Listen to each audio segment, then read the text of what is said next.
The mid summer নাইটের সমস্ত গল্প শুনতে এখনই সাবস্ক্রাইব করুন আমাদের ইউটিউব চ্যানেলে।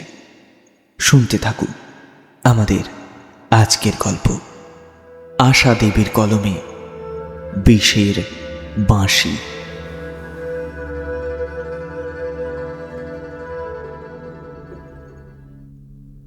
নির্জন পাহাড়ের একটা হোটেলে বসে আছে সুজন। তাকে দেখে মনে হচ্ছে এখনই একটা কিছু যেন ঘটেছে। সমস্ত মুখ তার শুকনো আর পাণ্ডুর হয়ে গেছে, চোখগুলি ঢুকে গেছে কোটরে, চোখে মুখে আতঙ্কের ছায়া। জিজ্ঞেস করলাম, কি হলো আপনার? রাতে কি ঘুমোননি নাকি? সুজন ঠিক তখনই কিছু উত্তর দিতে পারল না। খানিকটা চুপ করে থেকে বলল, ঘুম? হ্যাঁ, ঘুম তো চোখ থেকে অনেকদিন আগেই গেছে। এবার প্রাণটা যেত হয়তোবা, জানি না। সে কি? কেন? আমি বিস্মিত হয়ে জিজ্ঞেস করলাম। তবে শুনুন বলেই সুজন একবার খোলা জানলা দিয়ে বাইরের দিকে তাকালো। বাইরে তখন মরা জ্যোৎস্নায় সমস্ত পাহাড়টা ঝলমল করছে। চারিদিকে থরে থরে পাইন গাছের সারি। রাতের নিথর প্রকৃতি একেবারে নিস্তব্ধ। বাইরে একটা প্রাণের সাড়া পর্যন্ত নেই। দূরে টিমটিম করছে কিছু আলো। আকাশে কালপুরুষের তরবারি যেন ঝলসে ঝলসে উঠছে। সুজন শুরু করল, এই যে পাহাড় দেখছেন, এর চারিদিকে ঘন অরণ্য। আমি এখানে এমনি আসিনি, আমার সঙ্গে আরো 3 জন বন্ধু আছে। তারা বাইরে লনে বসে। আমরা অনেকদিন আগে খবর শুনি আমাদের পাড়ার এক ভদ্রলোক একটা ম্যাপ পেয়েছে। তাতে অনেক গুপ্তধনের খবর রয়েছে। এই পর্যন্ত বলেই সুজন চুপ করল, একটু হাসল, তারপর আবার শুরু করল, ভদ্রলোক আমারই কাকা। তিনি বিয়েটিই করেননি, ওইসব অসম্ভব জিনিস নিয়েই আছেন। একদিন রাতে তিনি আমাকে ডেকে বললেন, সুজন, আমার কাছে একটা জিনিস আছে, আমি এটা তোমার কাছে দিয়ে গেলাম। কাল আমার দেহে আর প্রাণ থাকবে না, কাজেই আজই তোমাকে এটা দিয়ে যাচ্ছি। তোমার বিশ্বস্ত 2-1 জন বন্ধুকে নিয়ে আজ সকালেই সূর্য উঠবার আগে তুমি এখান থেকে চলে যাবে, নইলে তুমিও বাঁচবে না। আমি তার কথা মতো আমার 3 জন বিশ্বস্ত বন্ধুকে নিয়ে বেরিয়ে পড়লাম। পথে পরের দিন খবরের কাগজে দেখলাম বিমান রায় নামে এক ভদ্রলোকের আশ্চর্যভাবে মৃত্যুর সংবাদ। আমরা ম্যাপটা দেখে দেখে এই পাহাড়ি জায়গায় এসে পড়ি। তারপর একটা ছোট্ট পাহাড়ের ওপরে একটা নির্জন হোটেল বেছে নিয়ে বেরিয়ে পড়ি গুপ্তধনের সন্ধানে। বলেই সুজন খানিকটা দম নিল। আমি অবাক হয়ে শুনতে লাগলাম। পরদিন ওই দূরে যে ভাঙা বৌদ্ধ মন্দিরটা দেখতে পাচ্ছেন, ওটার উদ্দেশ্যে রওনা হলাম। পাহাড়ে মজাই হচ্ছে। পাহাড়কে সামনে থেকে যত কাছে আছে মনে হবে, তাতে উঠতে গেলে দেখবে দূরত্ব অনেক বেশি বেড়ে গেছে। সুতরাং আমার 3 বন্ধু আর আমি সকালবেলাতেই কিছু শুকনো প্যাকেটের খাবার নিয়ে রওনা হয়ে পড়লাম। রওনা হয়েই বুঝলাম যা ভেবেছি তা নয়। পাহাড়টাকে যত কাছে মনে হয়েছে, ওটা তত কাছে তো নয়ই, বরং দারুণ দূরে, এবং পথ অত্যন্ত দুর্গম। কিন্তু আপনি হয়তো জানেন না, আমার জেদ ভয়ানক বেশি। যদি কিছু আমি করব ভাবি, তবে করেই ছাড়ব। সুতরাং দূরত্ব দেখে ভয় পেলে চলবে না। আমরা এগিয়ে চলতে লাগলাম। আর একটা সুজনের চোখে মুখে যেন ভয়ের ছায়া পড়ল। সে মাঝে মাঝেই কেঁপে কেঁপে উঠতে লাগলো। পথটা সাংঘাতিক পেছল আর শ্যাওলা ধরা। জায়গাটা দেখেই বোঝা যায় এই পথে এর আগে আর কেউ হাঁটেনি। আমরা হোঁচট খেয়ে শীতের ঝোড়ো বাতাসে প্রায় জমে যেতে যেতে এগিয়ে চললাম।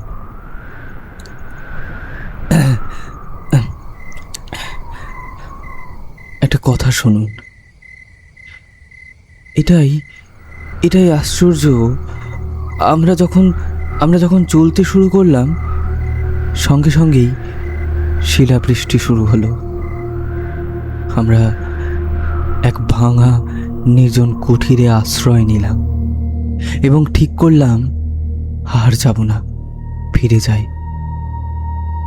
আর তার সঙ্গে সঙ্গে ঝড় বৃষ্টি থেমে গেল। তখন আমরা স্পষ্টই বুঝলাম এর সঙ্গে অন্য কিছুর একটা গভীর সম্পর্ক যেন আছে, সেটা অলৌকিক। সুতরাং এই রহস্য ভেদ করতেই হবে। আমরা আবার চলতে শুরু করলাম। ঝড় আর শিলাবৃষ্টিও চলল সঙ্গে সঙ্গে। দীর্ঘ 3 দিন অনাহারে অনিদ্রায় পথ চলতে চলতে আমরা সেই বৌদ্ধ মন্দিরে এসে পৌঁছালাম। মন্দিরের ভেতরটা ভীষণ অন্ধকার। কিছু কিছু প্রাচীন পুঁথি আছে, সাংঘাতিক মূর্তি যেন মৃতের দেবী, এবং তার সামনে একটা মাটির প্রদীপ জ্বলছে। আমরা তারই আলোতে একটা অপূর্ব কারুকার্য খচিত বাস্ক দেখতে পেলাম, এবং ঘরে নেবার মতো আর কিছু না দেখে ওটা নিয়েই বেরোবার সঙ্গে সঙ্গে যেন একটা কালো ছায়া ঝড়ের বেগে গাছপালা ভেঙে আমাদের পেছনে ছুটে আসতে লাগলো। আমরা প্রাণপণে ছুটতে লাগলাম। খানিকটা ছুটে পথের মাঝখানে একটা হঠাৎ মালবাহী ট্রাক পেয়ে তাতে করে হোটেলে ফিরে এলাম। এসেই ওই বাস্কটা খুললাম। ওর পরতে পরতে বহুমূল্য কাপড়ে ঢাকা একটা বাঁশি। তখন রাতের অন্ধকার নেমে এসেছে। চারিদিকে ঘন অন্ধকার। আমি সেই বাঁশি তুলে নাড়াচাড়া করতে করতে মনে হলো একবার বাজিয়ে দেখি না কেন। বাঁশিটা যেই বাজালাম, সঙ্গে সঙ্গে তার মধ্যে থেকে একটা তীব্র কান্নার আওয়াজ বেরোলো, এবং সঙ্গে সঙ্গে পাহাড় জঙ্গল লোকালয় পেরিয়ে কে যেন ছুটে এসে ঘরের ভেতরে আছড়ে পড়ে কি যেন খুঁজতে লাগলো। আমি ভয় পেয়ে বাঁশিটা আবার বাঁশকে পুড়ে ফেললাম। কিন্তু যে এলো সে ঘরেই রইল, বাঁশিটির পাহারায়, এবং রাতে তেমনি করে পাগলের মতো বাঁশিটা খুঁজে ফিরতে লাগলো। আমি বাক্সটা বুকের মধ্যে জড়িয়ে ধরে শুয়ে রইলাম। 2 দিন এমনি করেই কাটল। 3 দিনের দিন আমার ঘরে প্রলয় হতে শুরু হয়ে গেল। আমার অন্য 3 বন্ধু পালিয়ে অন্য ঘরে চলে গেছে। আর যে এলো সে এক পিশাচ। কি ভয়ানক তার চেহারা! আমার বুক এখনো কাঁপছে। সে যে বাস্কটা ছিনিয়ে নিতে চেষ্টা করল, কিন্তু আমাকে কায়দা করতে না পেরে অন্ধ রাগে ঘরের সব কিছু ভেঙে গুঁড়ো গুঁড়ো করে দিল।